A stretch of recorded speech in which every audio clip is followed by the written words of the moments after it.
大家好，我是修空调的胡师傅，今天又去修个空调，看看是啥子情况啊？他说不制冷了，这个马上快到了，上楼啊！哦，就是这台升下空调，我来摇一下子，看一下转不转啊？这是台老升下，大概是15年前左右的，它这个导风叶坏掉了。都是坏掉的是吧？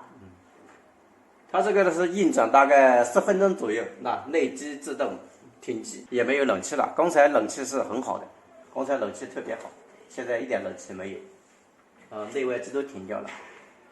马上把这个外盖打开来看一下，量一下它这个管温探头是不是坏掉了。这个维修之前，我们要把这个插头先拔掉，插头啊，然后测一下这上面管温，这个是色温啊。特别小，这个还有一个外面的，还有一个是花霜的传感器在外面，这些测一下，一起测一下啊。这个管温跟这个色温啊，探头都是正常的，大概12.5几。现在已经换了一个室外传感器，就是花霜的，临时这边用一下啊，就是这个插件上面铺了个皮。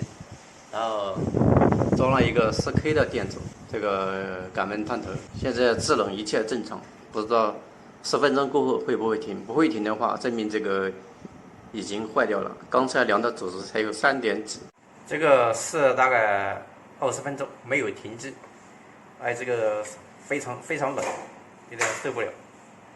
那这上面全是那个水珠子，这面制冷效果很好啊。等会把它这个外盖装起来，已经差不多了。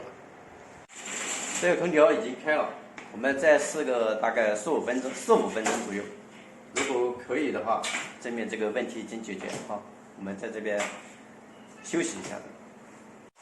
空调已经完美解决啊。